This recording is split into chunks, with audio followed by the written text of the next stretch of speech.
Hi everyone, welcome back to Tokyo on Fire. Today is April 24th, 2018. Prime Minister and his wife returned from Mar-a-Lago, President Trump's estate in Florida. 2 rounds of golf, maybe 3 rounds of golf in fact.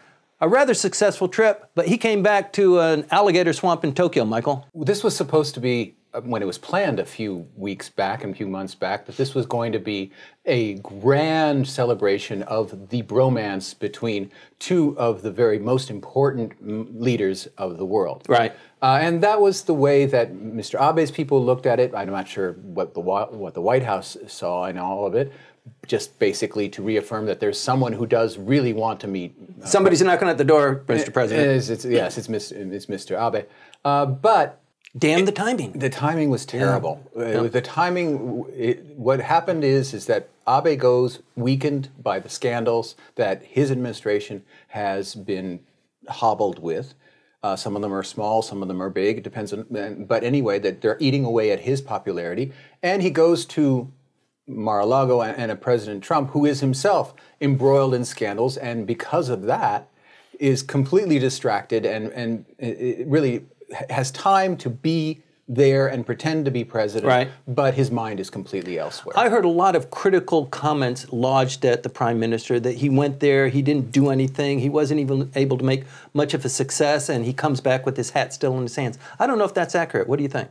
I think that he did the basics, which was not get terribly humiliated by Trump, which was a distinct possibility when he was heading there, because we've had a series of reversals of the relationship between Japan and the United States.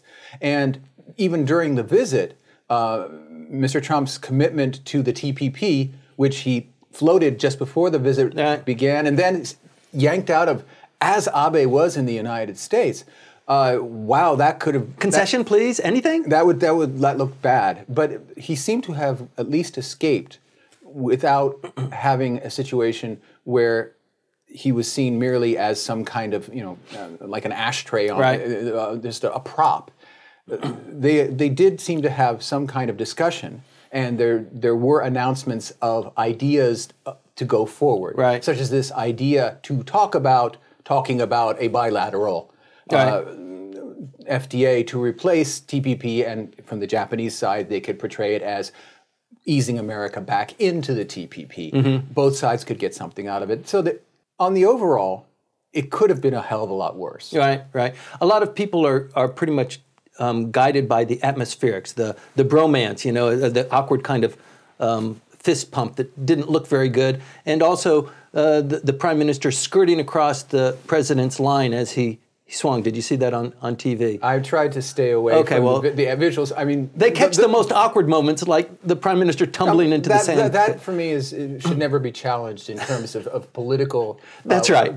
Falling head over heels in love. That really it cannot be surpassed. But also, golf is a way that President Trump avoids issues and avoids dealing with the mess that he has created. So yes, it's a feature of bromance, but it also is Abe participating in what is the seeming corruption of the United States. I don't know.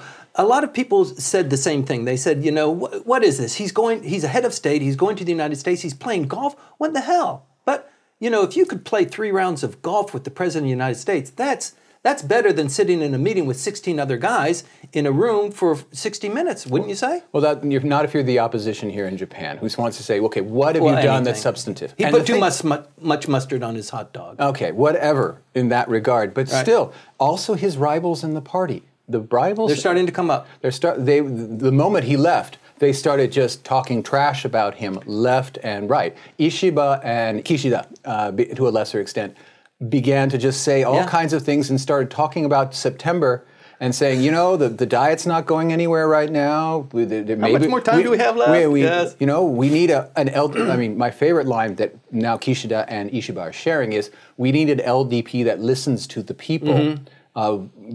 That wounding of the Prime Minister's image. How quickly these daggers are unsheathed. They certainly were unsheathed the moment he got on the plane. Right. A quick trip. It felt a lot longer. He was gone for 3 days, 2 days there, a day back. About 4 days he was gone in total. it sure seemed like a It long sure time. seemed a long time because they did a lot happened while he was away.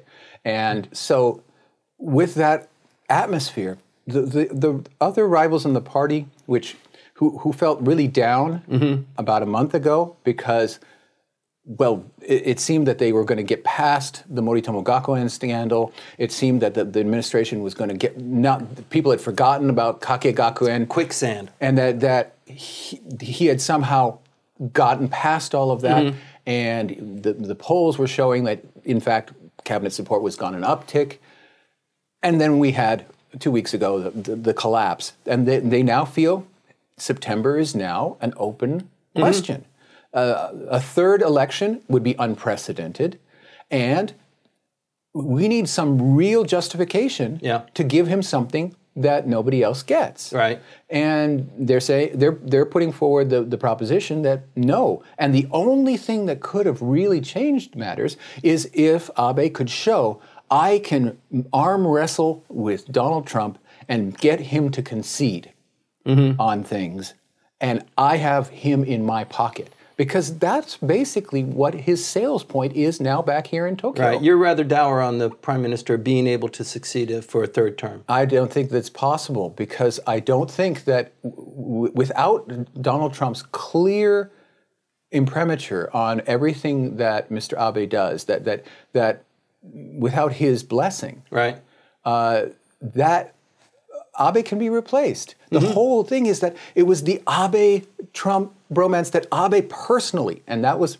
the risk that he took when he made that first trip immediately after the election, went to Trump Tower. And Great gamble. It was a gamble, but he did it himself without advance preparation, without lower levels people to share the burden and to share the blame with him. Right. And then he did the same thing after the inauguration, rushing over there.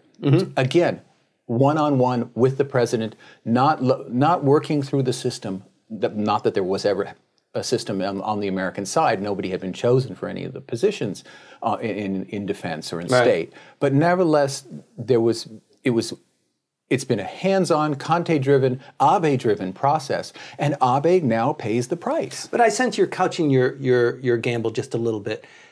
It's not all based on the Trump-Abe relationship. There are a lot of things that can happen now going forward. We've got the North Korea issue coming up. He could benefit from whatever deal is carved by Trump in North Korea, assuming something is done. I imagine something positive will come out of that. That's a whole other episode, which we can't get into. But basically, I don't think that Japan is in a very good position in terms of North Korea. Yes, at the summit, Mr. Trump again played to Abe's base, which was to make comments in support of the abductees. Abductees, huge issue. It's a huge issue for Abe and his political career, and it has been since he was ever considered likely to become a prime minister. And it's what catapulted him into the premiership the first time. Maybe that's why he wants it so bad. But of course, if it's ever resolved, it's gone as something he can rely on. So he has sort of an ambivalent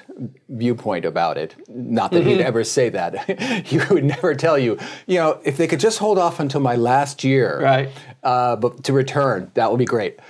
He obviously can't say that, but there's that incentive. But more than that, it's just simply that was a gesture, and it cost Trump nothing. And that's what Abe gets. He got a reaffirmation, not new things. He got a reaffirmation of things they had already discussed. And that's all he could get. And again, rivals within the LDP say, if just getting what we had before is victory, I can do that. Right. His approval rating is at a significant low, isn't it? It has 26%. Well, depending on the poll, I don't like quoting the low numbers because that gives a false idea of the volatility. I like Kyodo because it's sort of in the middle, and they've got him at around 37, 38% supporting the cabinet. But that means that 50%, close to 50% of the people don't support the cabinet, and that's really, really tough for all the difficult things that need to be decided and all the things that have to be sold to the public. Right. It's making it impossible to sell the primary idea, which is constitutional revision, Everybody knows there's no way a constitutional amendment is going to pass while Abe is prime minister. The poll numbers for it are way above 50%. Most people will say, we will never vote for anything. If it's a constitutional amendment, glorifying motherhood, if it's Abe, we're not going to vote for it. Does that mean then that the third term is just out of the question? And that's what I'm thinking, is that for the party, it would be a declaration. We don't actually care about anything to pick Abe again, because nothing good is going to come of him. And Ishiba, of course, has a bone to pick with him.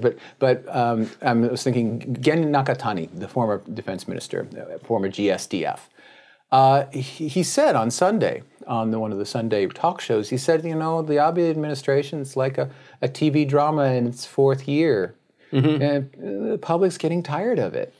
And yeah, Abe fatigue is going to, I think, eventually, as we get through the summer and these scandal stories continue, it's going to push some votes, and that's going to make things.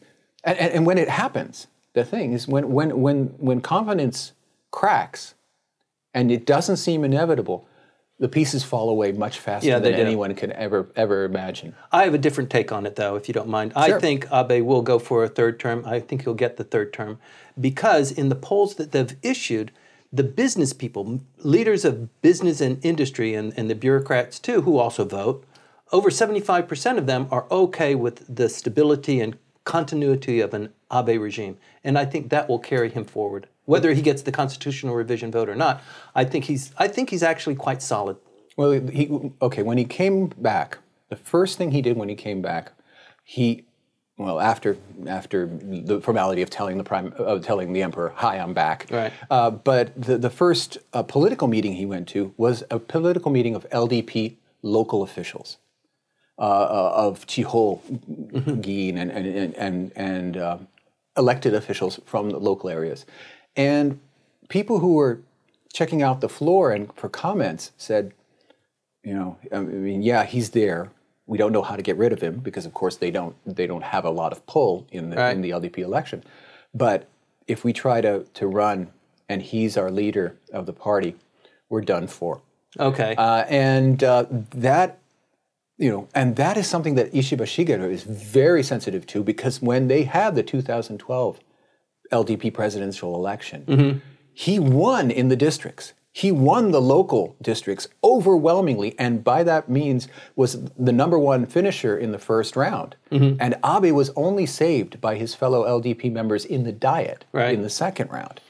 The local officials, again, they're getting worried, and that's going to open some doors, I think, for rivals in the party. We can't leave this issue, Michael, until we talk about Don Corleone and the weight that it has on this administration. The finance minister has dealing with his own issues. I think he's handling it pretty well, but it looks like people are taking umbrage at his aloofness. Well, you should explain to the audience what you're talking about, because the reference is to the finance minister's hats, right? And his scarves and his tailor. Yes, it's all beautifully gangster. It's marvelous. And he's surrounded by this phalanx of ministry officials, black suits. The second round is the photographers and the guys trying to take a soundbite. But it's all very impressive. It's very impressive, and it's fun visually. But Mr. Abe's in a total bind regarding the finance ministry and Mr. Aso's management, if you could call it. He can't dump him. He can't dump him because Aso, I'm not going to quote the very famous phrase about being in the tent or out of the tent. Right. But if you are going to have Aso as someone in your party, you want him on the inside firing his weapon out, rather than on the outside firing his weapon in. And if he gets thrown out, then the leadership election is entirely up for grabs, because he has a lot of faction members who can vote for someone other than Abe. Unlikely to happen. Why not? The Minister of Finance resigning and keeping the cabinet in place, that would cause too much turmoil. But the thing is that he's on the books for the Sagawa and Moritomo Gakuen. Right. He's on the books for the sexual harassment by his vice minister. And this one scandal after another at finance. Now, true, there's no law and there's no regulation that says the finance minister has to resign. Right. But nevertheless, it's becoming a little bit difficult to justify him still being there if he's not managing the issues. And in the Diet, it's been terrible optics. I don't have to talk about this. This is not important. The fonts could have been a lot larger. The fonts could have been larger. To dismiss, at this time period, when there are significantly more women voters than there are men voters, to dismiss women's issues as I couldn't read it because the font was too small. Therefore, it's not that important. Yeah, right. I think he has to go. But if he goes, Mr. Abe is looking at a loss in September. This next 2 weeks will be critical for the Prime Minister. You should stay tuned because this story isn't over yet.